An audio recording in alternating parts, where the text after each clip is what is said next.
You can judge me. Honestly. I've already judged myself 100 times over. What I did, it sounds wrong. It feels wrong when I say it out loud. But if you only look at the surface, you'll miss everything underneath. Because behind every mistake, there's a story. And mine? Mine started the day Liam walked into my life and quietly turned my whole world upside down. He wasn't some stranger. He wasn't a fling from a hotel bar or a late-night text from an old flame. He was family. He was my stepson. Yeah, I said it. My stepson. If you're still here listening, good. Because what happened between us didn't start with lust. It didn't start with bodies touching in the dark or some steamy moment in a locked room. It started with something a whole lot more dangerous, being seen. You ever feel like you're disappearing while standing in the middle of your own life? I was 42. Married. On paper, everything looked fine. But inside, I was fading. I'd smile at parties. Say the right things. Make the bed. But nobody really looked at me. Not even my husband. And the truth is, I stopped looking at myself, too. You do that long enough and you forget who you were before the routine, before the obligations, before everyone needed something from you, except you. Then one day, Liam moved in. My husband's son from his first marriage. 22, quiet, respectful. Honestly, I thought he'd just stay out of the way. Do his own thing. But he didn't. He noticed me. Not in some dramatic, sweeping way. In small, everyday moments. Like asking how I slept, if I'd eaten, or saying I looked tired and maybe I needed a break. And God, when was the last time someone asked me if I was okay? Not what's for dinner.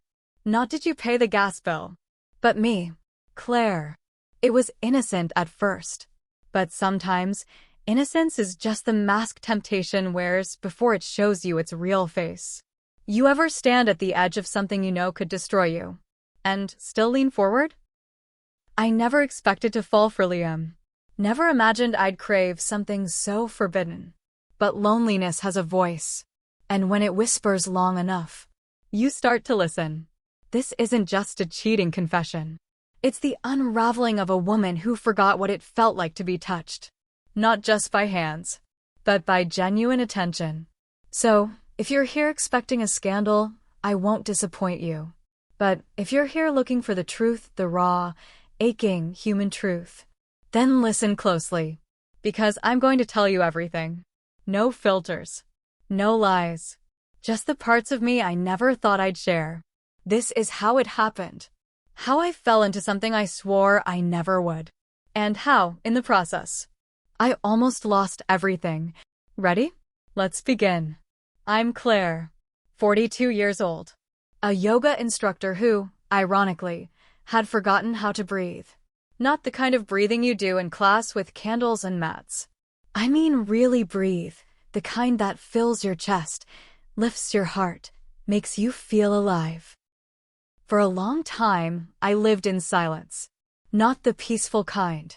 The kind where you're surrounded by noise, but none of it reaches your soul. Thomas, my husband, was always busy. Always distracted. He was a good man. Stable. Dependable. But somewhere between mortgage payments and PTA meetings, we stopped looking at each other. Then came Liam.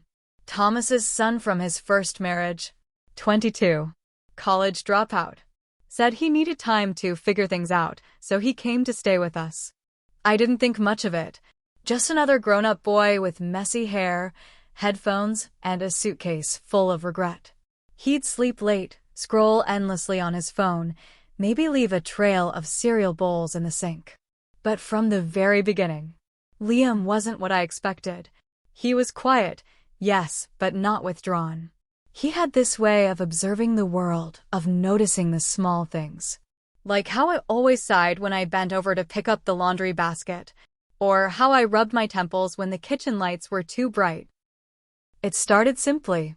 One afternoon, while I was folding towels, he came into the room and just stood there. No awkwardness. No expectation.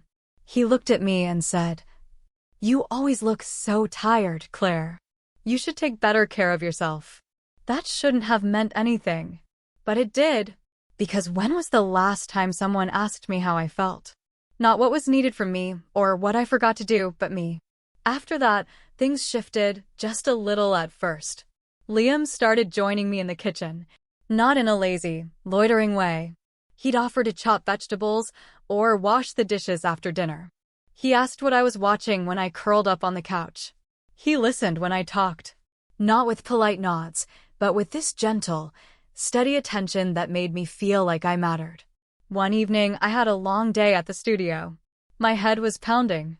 I walked into the house, and before I could even set down my keys, Liam appeared with a mug of chamomile tea. No words. Just a quiet smile and a gesture that spoke volumes. I started to notice things about him, too. How his voice dropped when he was thoughtful. How he chewed on his thumb when he was nervous. How he looked away when I caught him watching me. There was nothing inappropriate. Not then. But the air between us. It started to feel different. Like something unspoken had entered the room. Something we weren't naming. But we both felt it.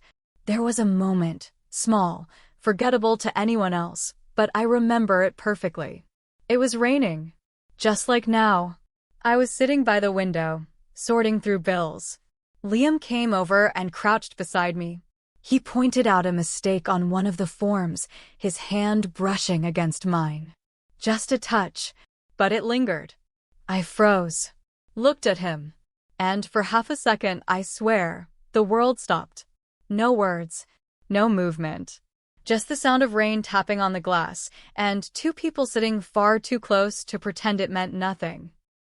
That night, I stayed up late in bed, staring at the ceiling.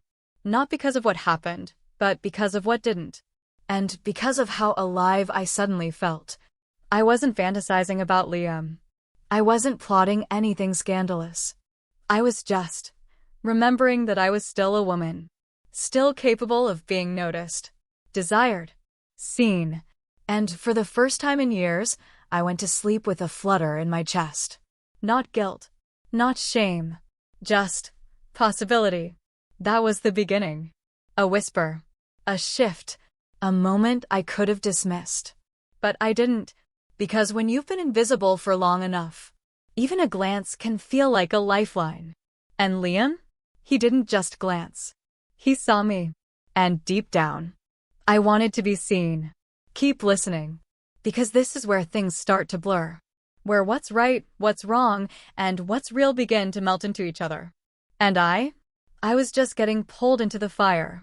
It started small, tiny, harmless things. Or at least, that's what I told myself. Thomas, my husband, had been staying later and later at work. Late meetings, business dinners, networking, he called it. I stopped asking, stopped waiting up. Instead, I started spending those quiet evenings with Liam. We'd watch movies together.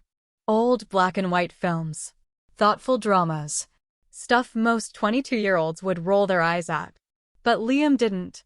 He watched them. He listened to the dialogue. He leaned in. Asked me what I thought. One night, we were halfway through a slow-burn thriller when I shifted on the couch and let out a soft groan. My neck had been tight all day from teaching. Without a word, Liam reached over and gently placed his hands on my shoulders. It was automatic. Like it wasn't even a decision for him. His thumbs pressed into the knots at the base of my neck. And, for a moment, I forgot to breathe. I should have stopped him. I should have said, "That's okay. I'm fine." But I didn't, because the truth? It felt good. And not just physically. It felt like someone finally noticed that I was tired. That I carried the weight of everyone around me, day in, day out, and never asked for help. He kept massaging, casually, while we talked about his resume. He was trying to apply for graphic design internships, feeling unsure of himself. I offered to help. I read over his cover letter while his hands moved across my back. It felt so natural, and yet not. My skin buzzed in places that had long forgotten how to wake up. And every inch he touched lit something inside me I hadn't felt in years. But I kept pretending. Told myself it was innocent. that I just liked the company, that I was just being maternal, supportive. But my heartbeat told a different story. It raced when he sat too close, stumbled when our eyes held a second too long, skipped altogether when his fingers accidentally brushed mine, reaching for the same remote. And in my head, the war began. Why am I feeling this way? This is wrong. He's my stepson. I'm married. I'm supposed to be better than this. But emotions don't obey logic. Desire doesn't wait for permission. There was this night, a cold Tuesday in November, the kind where the house feels too big, too quiet. I opened a bottle of red wine, poured 2 glasses. Liam had just finished working out, his hair damp, his white t-shirt clinging to his chest. I tried not to notice. Failed. We sat at the kitchen island. The glow from the pendant light cast shadows across his face, and he smiled at something I said, a real, unguarded smile. Then he reached out to take the wine bottle from me, and his hand brushed mine. This time, I didn't pull away. We laughed more than we should have that night. He told me about his childhood, how he used to draw comic books alone in his room. I told him about how I once dreamed of opening a yoga retreat in Bali. We connected. Deeper. Slower. Like the edge of something dangerous. At one point, I reached across the counter to take his glass. And his hand met mine. He didn't let go. Not right away. And neither did I. That touch was electric. Not because of lust, but because of what it meant. It said, I see you. It said, I feel this too. And then, that moment. That one moment I keep coming back to in my mind. We were sitting side by side on the couch. Another late night. Another quiet film playing in the background, long forgotten. And he looked at me. Not a glance. Not a flicker. A look. Full. Intentional. His gaze locked on mine and didn't move. And I looked back. The world narrowed. No clock ticking. No husband upstairs.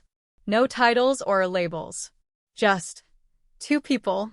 Frozen in a moment that neither of us dared to name out loud. And in that silence, something screamed. It wasn't words.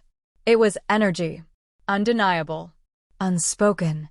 And my body betrayed me. My breath caught. My chest tightened. And for the first time in years, I felt wanted. Not needed. Not depended on. Wanted. I got up and went to bed early that night. Told him I was tired. But I didn't sleep. I lay there in the dark, staring at the ceiling. Not because I was scared, but because I already knew what was coming, and I didn't know if I had the strength to stop it. Because Liam wasn't just my stepson anymore. He was the first person in years who made me feel like a woman again. And the scariest part?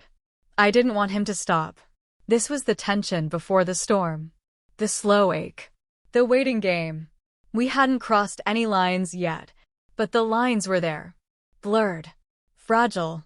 And trembling beneath our feet. Keep listening. Because the moment we crossed over, there was no going back. The night it happened. I remember the rain. Heavy. Relentless.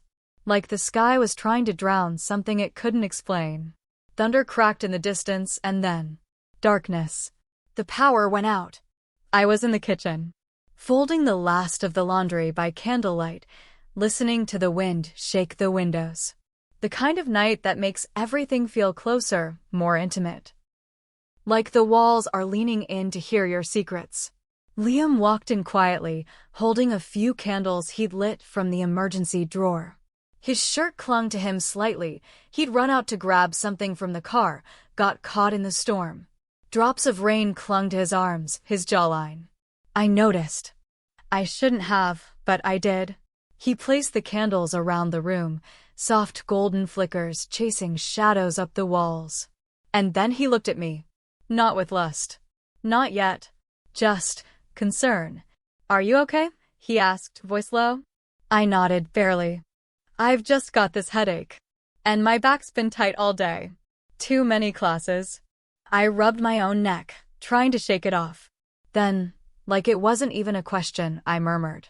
Could you just rub my neck a little? It slipped out before I could stop it, before my conscience could catch up. He paused, long enough for my heart to pound in my ears. Then he said gently, "Of course." I turned away from him, half ashamed, half trembling. I sat on the edge of the couch, my hands in my lap, waiting, and then, his hands, they found me, soft at first, careful, like he didn't want to startle me or himself. But the moment he touched me, something cracked. These weren't just hands on my shoulders. They were permission. Permission to feel, to melt, to be. His thumbs pressed into the tight muscle at the base of my neck, and I let out a breath I didn't know I'd been holding for weeks.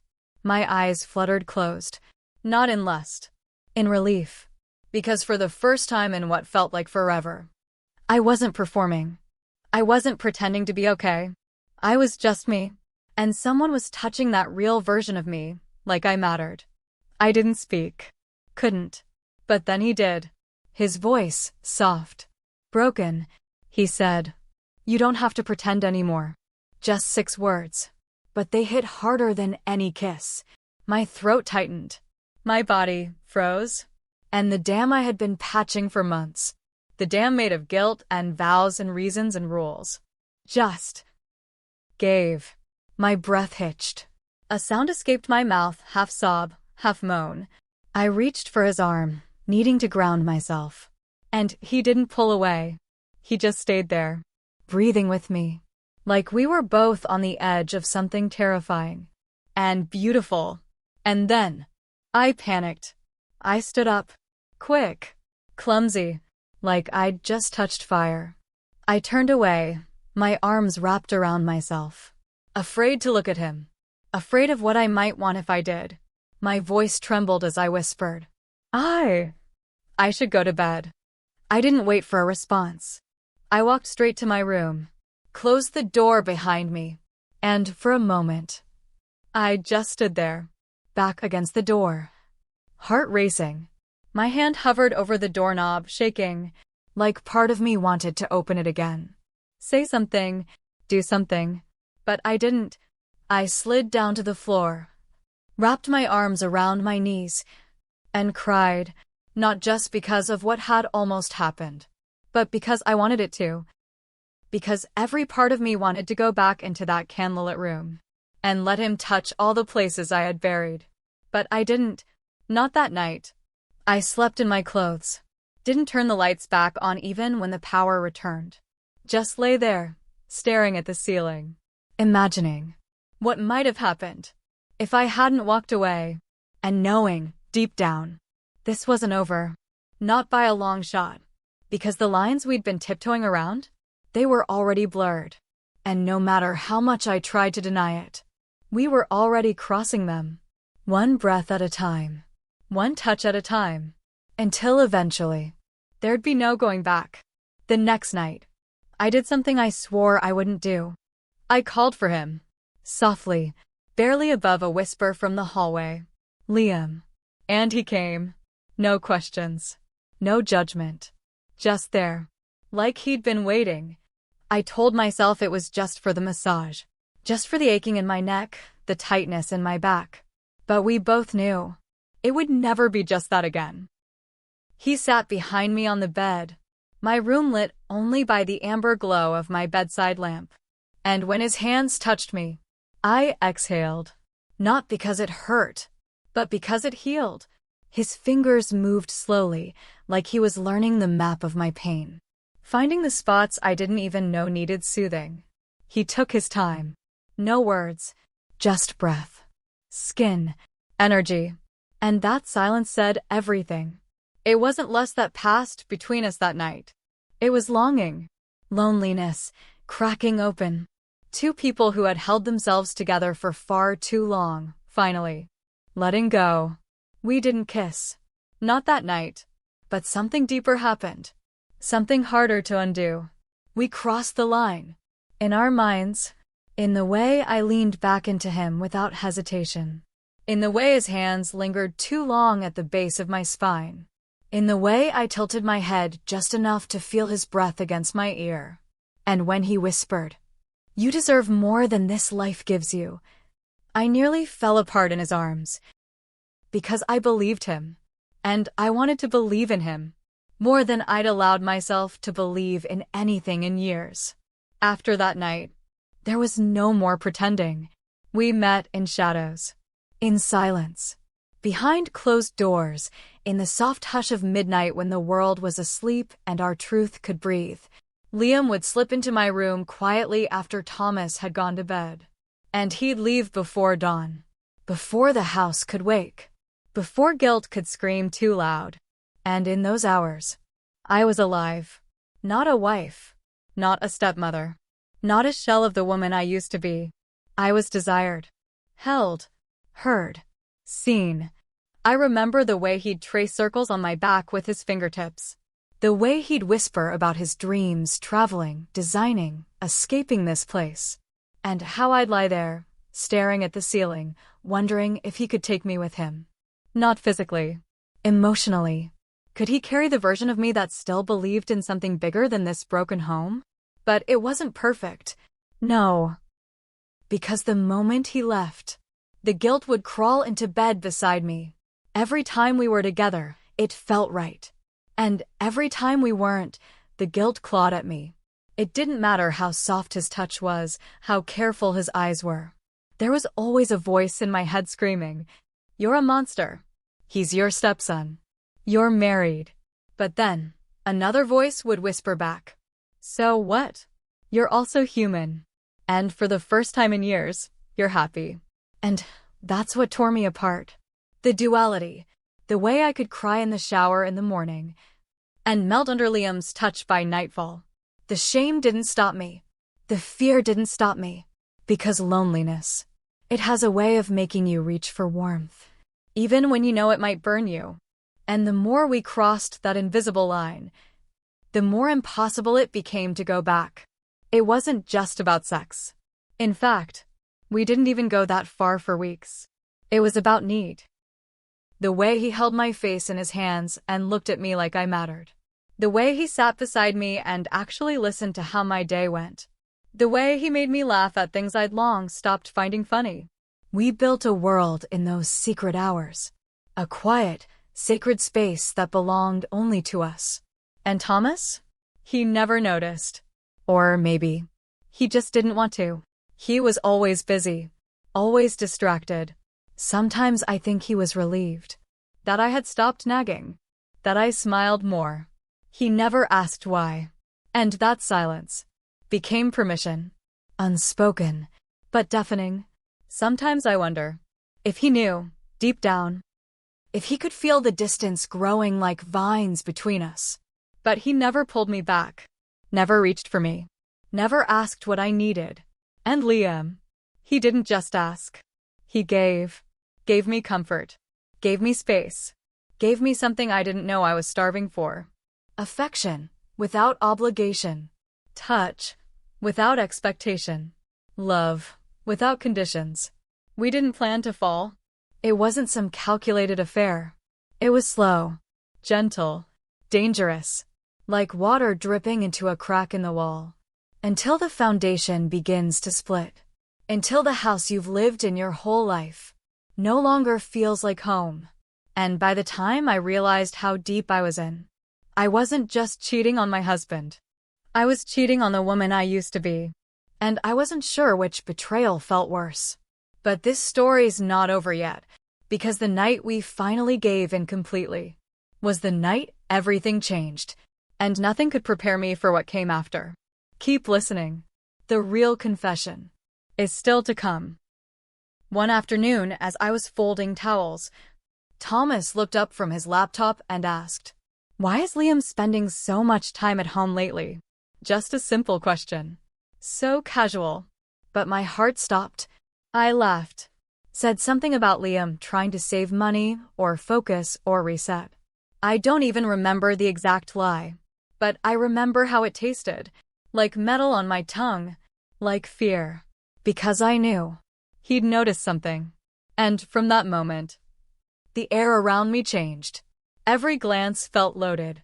Every question felt like an interrogation in disguise. even when no one was speaking. The silence screamed suspicion. Liam felt it too. He started getting bolder, less cautious. He touched my hand too long in the kitchen, called me by my name too sweetly when Thomas was in the next room. And then one night, he looked at me with that same unwavering gaze and said, "Let's go. Let's leave this. You don't love him, Claire."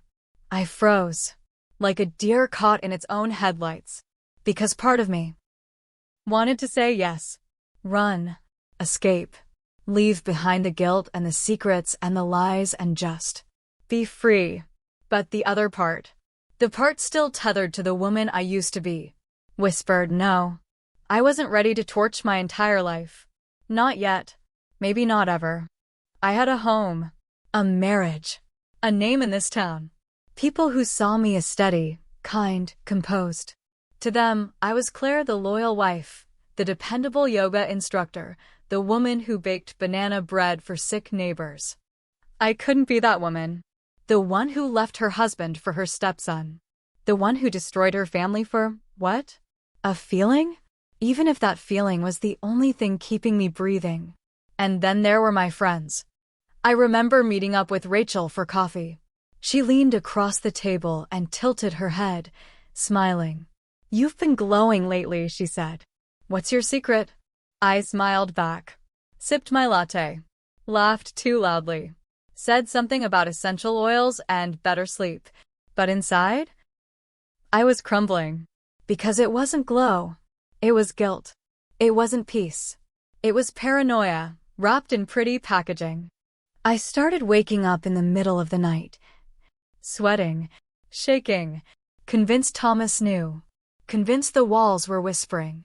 Sometimes I'd stand in front of the mirror, stare at my reflection until it blurred, until I couldn't recognize myself anymore. I remember holding my wedding ring behind my back one morning, just staring at it. This tiny gold circle that used to mean forever. Now it just felt heavy, not in weight, but in what it represented. I wore it like a mask, a performance piece, a reminder that I was still playing the role of someone I no longer was. Liam, on the other hand, was growing impatient. He didn't want to hide anymore. He started asking dangerous questions. "When are you going to tell him? Why can't we be together in the open? Don't I matter to you?" And I didn't have answers. Only silence. Only sighs. Only not yet. But the truth? The walls were closing in. My double life had an expiration date, and I could feel it approaching with every step Liam took toward my door.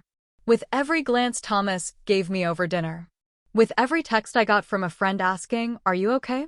You seem distracted lately." I was distracted. Haunted, actually. Haunted by what I wanted. And terrified of what it would cost. I began to notice things I hadn't before. Thomas coming home earlier than usual. My phone mysteriously moved from the nightstand. Voicemails deleted. Messages suddenly unsent. Was he checking? Did he suspect? Was this all in my head? Or was he building his own quiet case against me? I started deleting messages before I even opened them. Stopped wearing perfume when Liam came over. Sat farther apart on the couch. But none of it mattered. The damage was done. The energy had shifted. The room could feel it, even if the words had never been spoken. And worst of all, I wasn't even sure I wanted to stop. There were nights when I looked at Liam and saw freedom, and other nights when I looked at Thomas and saw gravity.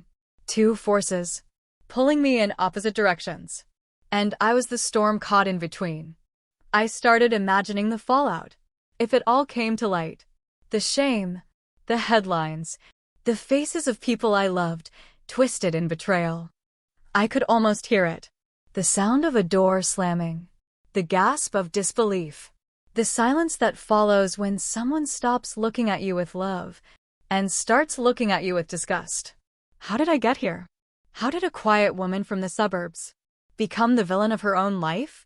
How did something that started as comfort turn into something I could lose everything over? I didn't have answers. Only a pulse that quickened when Liam walked in. And a guilt that thickened every time Thomas said, I love you. I was running out of air, out of time, out of lies. And the truth was waiting just around the corner. Because the night everything came crashing down. It wasn't thunder or screaming or fists through walls. It was a look. One single look. That shattered the entire illusion.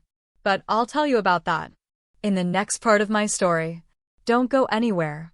This is where everything starts to unravel. I forgot to lock the door. That's how it all ended. With something so simple, so small. I had gotten careless. Too comfortable in our secret. Too deep in the lie to remember the basics. It was after midnight. Thomas had gone to his brother's place for a weekend fishing trip. Or so I thought.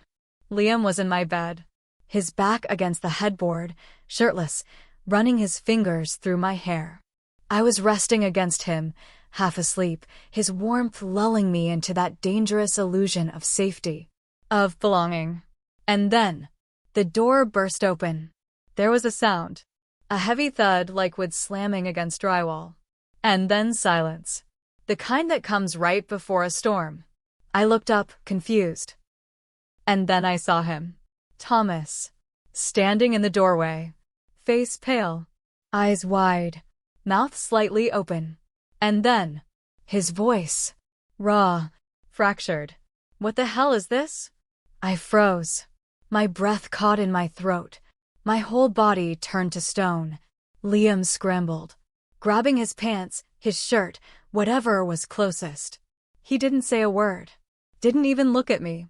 He just ran. And me? I couldn't move. I couldn't breathe. I just sat there. Sheets twisted around my waist. Heart pounding so loudly, I couldn't hear anything else. And then I looked at Thomas. The moment I saw the look on his face, I knew I had just broken something I could never fix. It wasn't just anger. It wasn't just betrayal. It was grief. A kind of pain I didn't even know could exist in someone's eyes. He didn't shout after that. Didn't demand an explanation. Didn't ask why or how or when.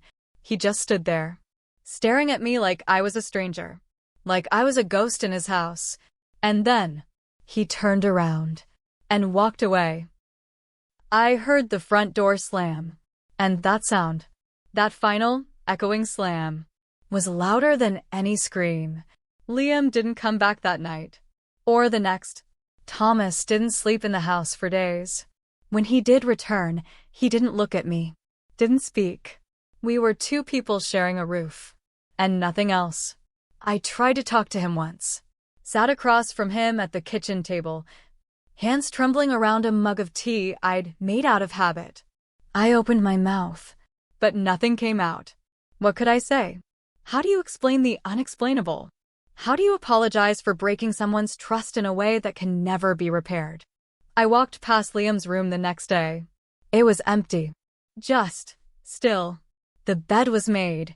The posters were gone. So was the scent of him, the vague trace of his cologne, his presence, his youth. I touched the doorknob, ran my fingers over the frame, and then stepped back. Because that room wasn't his anymore. And maybe neither was this house. I stood by the window as it started to rain, watched as little trails of water ran down the glass like tears. I didn't cry. I couldn't. I think I was all out. The shame hit me in waves. It didn't just sting. It burned. Burned through the memory of every time I'd smiled while lying. Every time I'd kissed Liam and then kissed Thomas goodnight. Every moment I thought I was in control, only to find out I was drowning the whole time. Some mistakes leave bruises. Mine left a crater. And the worst part? There was no one else to blame. Just me, my choices, my loneliness, my need. And now, I was living in the ruins of it. I couldn't fix what I'd done. Couldn't take it back. Couldn't rewind time to that first innocent glance. That first night Liam massaged my shoulders, and I let it mean more than it should. All I could do was sit in the silence. Feel the distance between myself and the life I used to know. And wonder if I'd ever be whole again. This wasn't the kind of secret you bury. It was the kind that comes back. echoes, haunts, and as much as I wanted to forget that night, the doors swinging open, the betrayal on Thomas's face, the panic in Liam's eyes, I knew I'd never be able to, because that was the moment my world collapsed. Not with fire, not with fury, but with a door left unlocked. And the truth, finally letting itself in. I'll tell you what came after. The silence, the reckoning, the attempt to pick up the pieces of a life I shattered with my own hands. But not just yet, because some truths take time to process. And I'm still learning how to live with mine. Days became weeks. Weeks felt like years.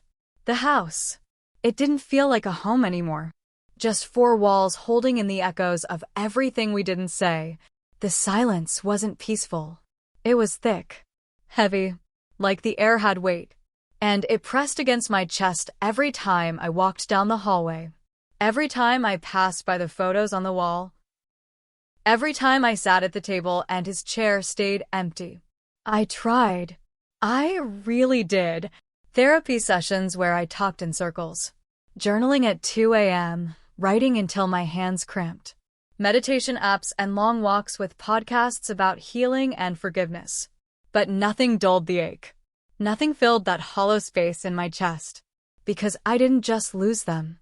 I lost me. I didn't just lose Thomas. I didn't just lose Liam.